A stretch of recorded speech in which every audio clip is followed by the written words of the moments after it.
We're married. Elaine and I are married. Did everybody in Brooklyn know I was going to get married except me? Oh, we knew you'd find out about it in time. Come here. I've got the two nicest aunts in the world.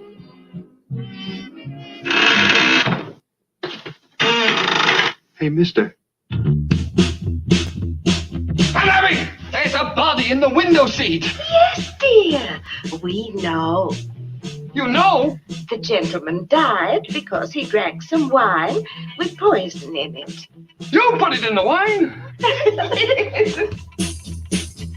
Just want to know what we're going to do. Can't turn you over to the police. You know how we've always planned to send Teddy to that sanitarium? Charge! Teddy's got to go to Happydale now. I'm off to Panama. A new lot for the canal, you know. You mean you're going to bury Mr. Hotchkiss in the cellar? Oh, yes, dear. That's what we did with the others.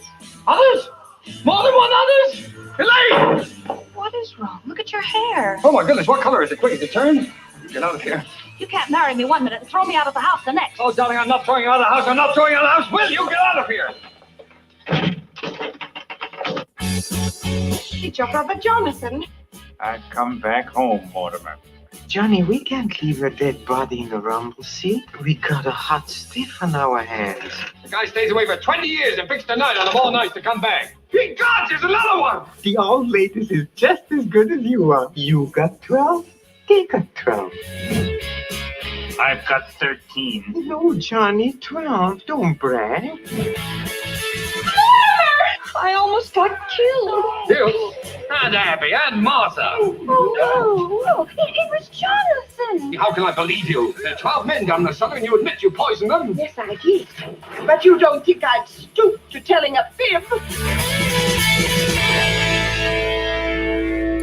Look, I probably should have told you this before, but you see, well, insanity runs in my family. Look at your aunts. They're Brewsters, aren't they? They're the sweetest, sanest people I've ever known. Yeah. Well, even they have their peculiarities.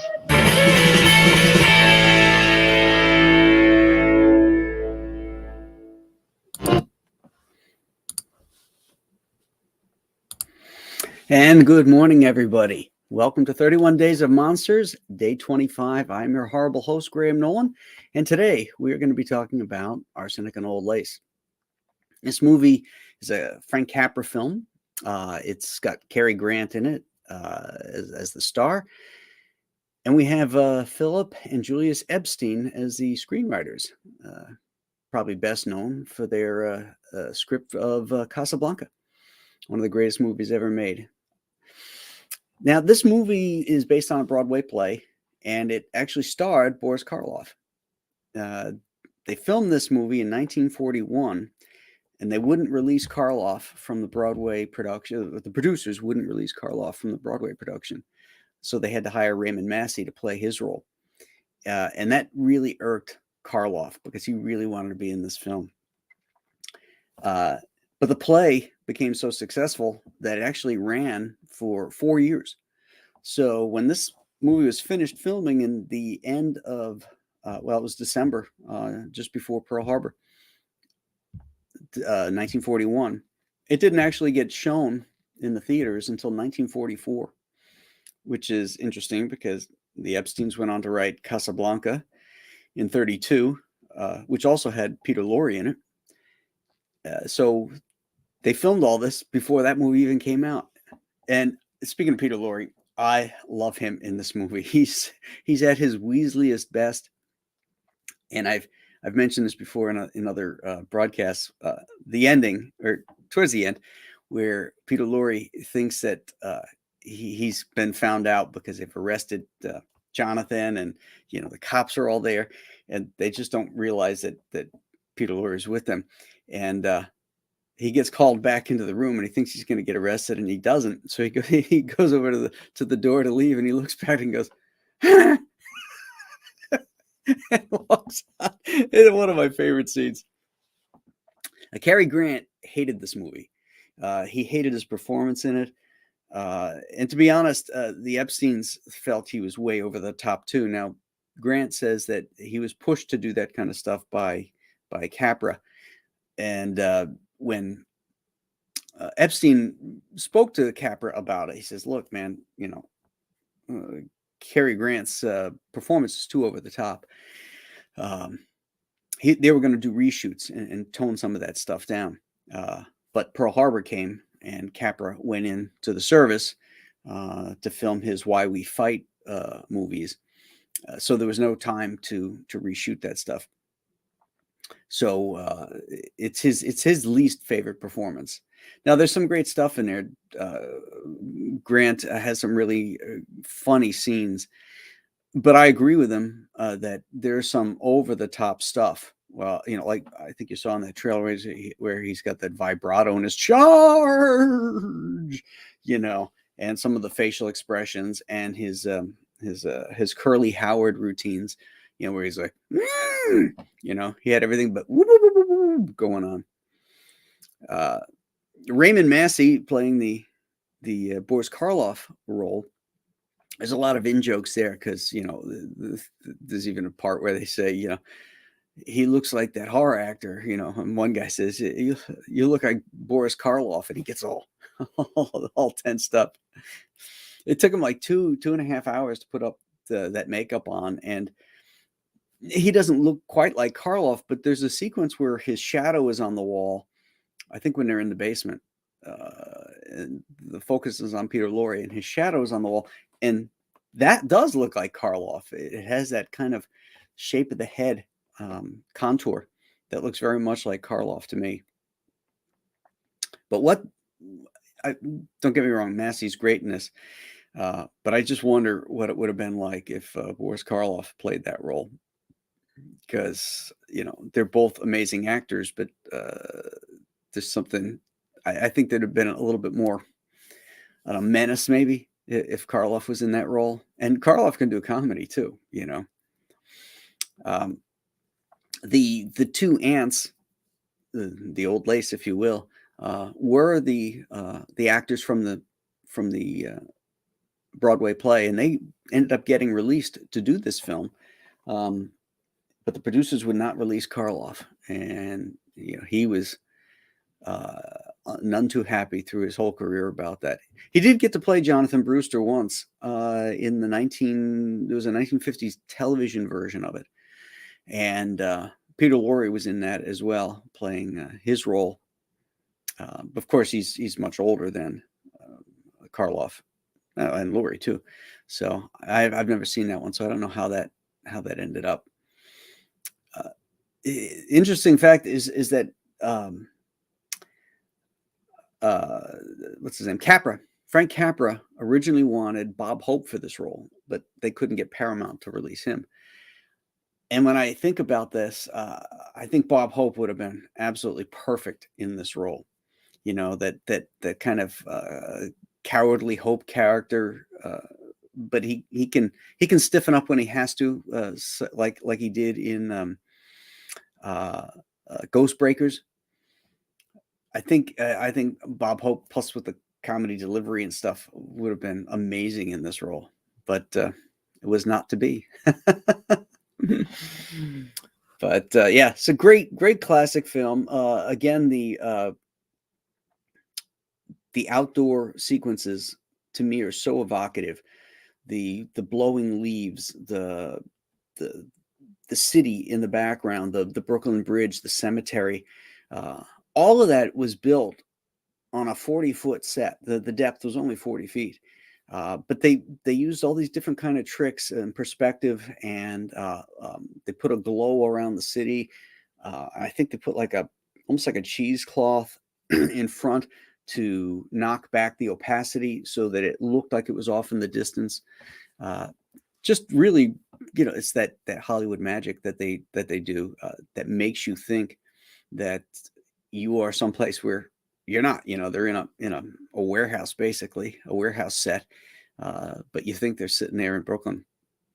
And as I said before, this neighborhood doesn't exist, but if it did, I'd want to live there. It's so great, especially at Halloween. Let's see what else. Oh, Jack Carson. Jack Carson was also accused of hamming it up in this, but Carson is such a great character actor. he can do menace too. He was a big man. But some of his goofy character comedy roles are just great.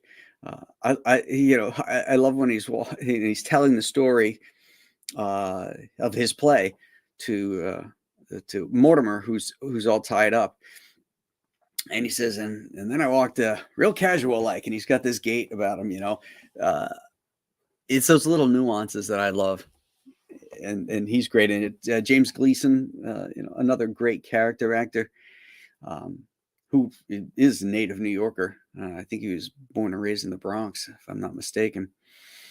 But what do you mean dead? 13 dead bodies in the basement, Greenpoint, he says, instead of Greenpoint, but that's the real accent, old New York accent. My grandfather used to say stuff like that, film, aluminium, pernt, so great film.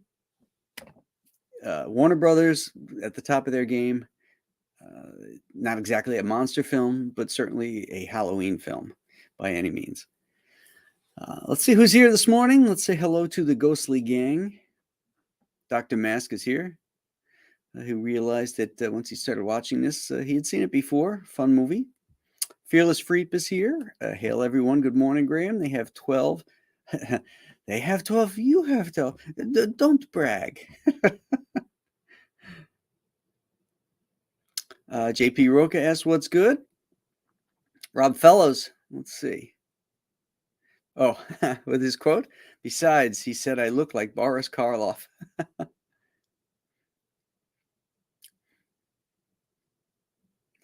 This was one of the best lines in the movie, when he says, insanity runs in our family. It practically gallops. Yeah, when they were splicing that trailer together, they put two different sequences together and they skipped this part. He said, insanity runs in our family. And then they cut to her saying, but your aunts are the sweetest things, ever, blah, blah, blah. And then they cut to him saying, well, they have their peculiarities, but those are two different sequences, and they missed the good part where he says it practically gallops. Hyper Kaiju is here. Leg kick 1. Tinders. It's a hard one to pronounce. Who says hi, all? Dan Genovese. Good morning, Graham and Chad. I went into the office today and I made sure to bring my earbuds. Excellent. Don't want to miss it. Not a lot left. Today's the 25th. Actually, it's a week from today. No, it was a week from yesterday. Chris Juliano is here. I'm the son of a sea cook, says Fearless Freep. Stippling Vaughn.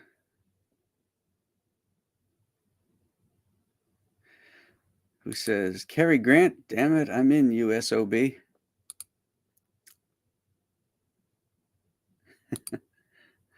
He wouldn't have died of pneumonia if I hadn't shot him. Another great quote. What? Dr. Mask, are you kidding me? He says, sad to say this, but North by Northwest and this one are the only Cary Grant's films he's ever seen.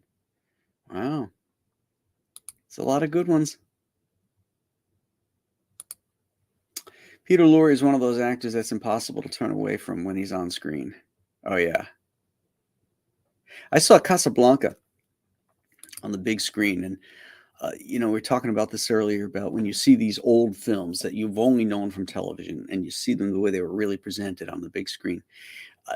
These actors become human beings rather than these iconic images that we've seen on the small screen. For example, when he's sitting at the table and he's talking to Rick in Casablanca and he has his cigarette and he says, it is because you despise me that you are the only one that I trust. And he's holding the cigarette and you can see the hair on his knuckles. I remember watching and thinking, wow, that's a human being, a flesh and blood person that lived and breathed and walked the earth and all that kind of stuff, and not just the celluloid character. So whenever you get a chance to see these old movies on the big screen, I heartily recommend you do it. Cigar Gangster is here. Hello, sir. Oh, one of my favorites. Mr. Blandings Builds His Dream House is so great. Yeah, if you want to watch a great Cary Grant double feature, watch that and The Bachelor and the Bobby Soxer. Those two together. Two really great comedies with Cary Grant.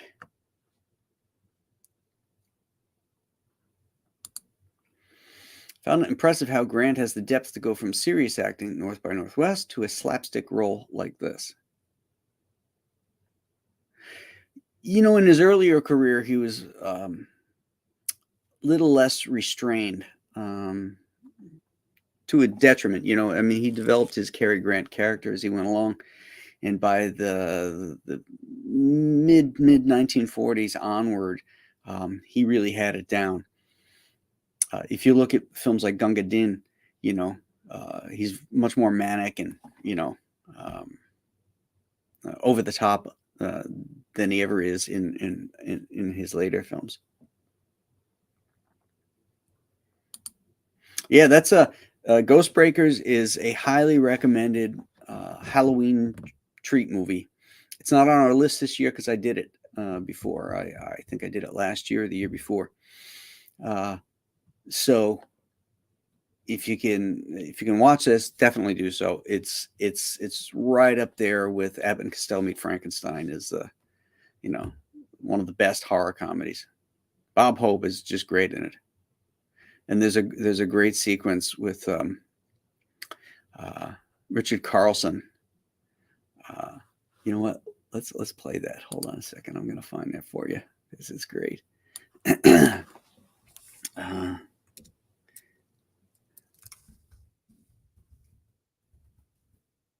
it is.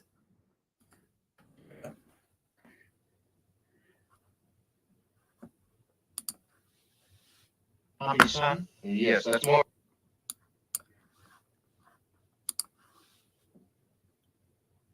Okay, let's see. Here we go. All right, so if you haven't seen Ghostbreakers, it's worth it just for this scene. Son? Yes, that's more voodooism, and not very pleasant. When a person dies and is buried, it seems there's certain voodoo priests who have the power to bring him back to life. Horrible. It's worse than horrible because a zombie has no will of his own. You see them sometimes walking around blindly with dead eyes, following orders, not knowing what they do, not caring. You mean like Democrats?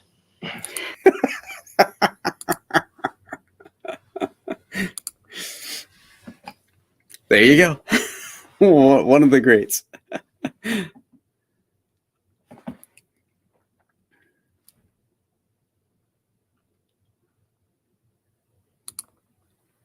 I read in a biography of Grant that after he made it, he had a condition in his contracts which allowed him to keep all the clothing he wore in movies. Huh. Okay.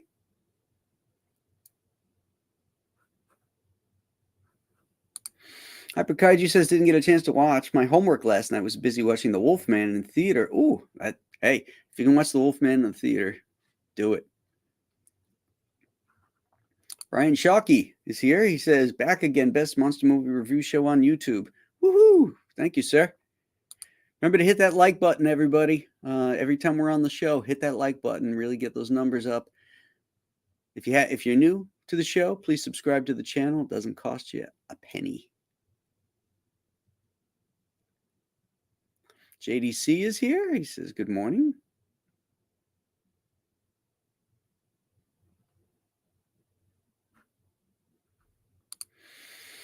Charlotte LeBranche is here. Hello, Charlotte. I don't think I have ever seen the movie from beginning to the end in one shot. I would always find already playing or would have to go somewhere once started. Well, sit down and watch the whole thing. I think you will enjoy it.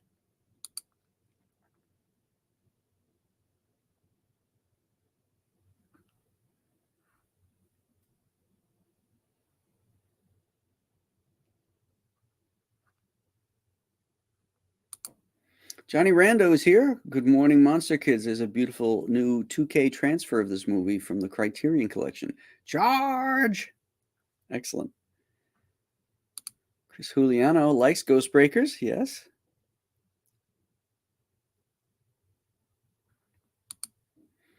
Well, Stippling and I have, we're going to agree to disagree here. I don't like either of these films. But you know what? Everybody's mileage is different.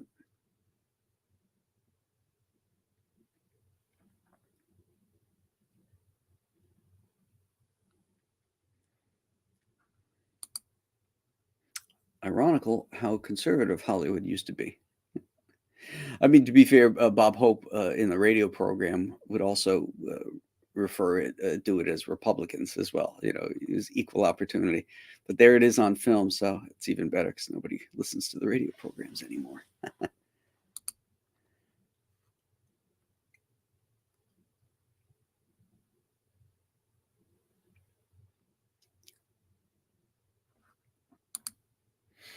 JP is asking about my theater event. Yeah, at the North Park Theater. Had a wonderful time introducing the two films, Abbott and Costello Meet Frankenstein and The Thing from Another World. So great seeing them on the big screen. There's most of the people in the audience, because I polled them, actually had not seen either film.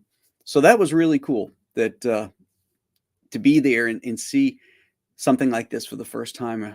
I was a bit envious, you know, that they're seeing these classic films on the screen, you know, the way it was meant to be for the very first time. That was really cool. It's a lot of fun. I definitely want to do it again. Yeah.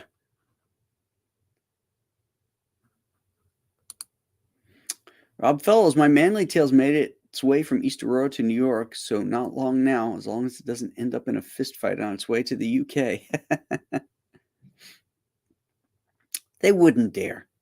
Once they see that, you know, once they feel the weight of that testosterone-laden book, they'll just pass it right through.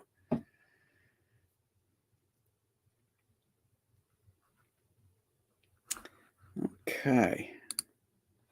I can't remember what tomorrow's movie is. Let's take a look. Come on, let's open up here, people.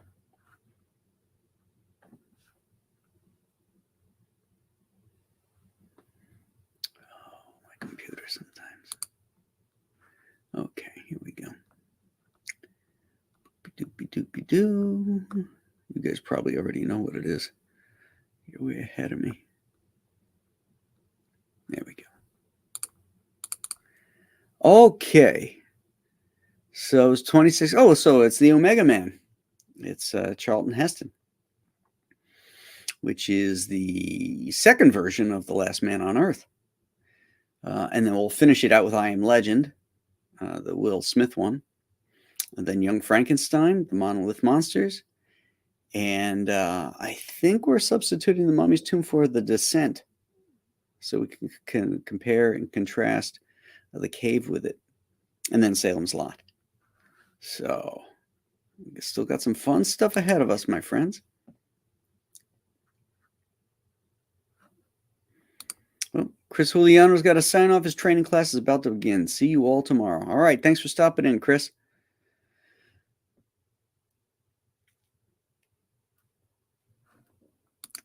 Oh, Johnny Rando. Let's see. Holiday. Only Angels Have Wings. Notorious. His Girl Friday. All stellar Cary Grant movies. Yep. His Girl Friday and Notorious I really like. Only Angels Have Wings is pretty good. Holiday. I can't remember which one that is. I've seen it, but I can't remember which one it is.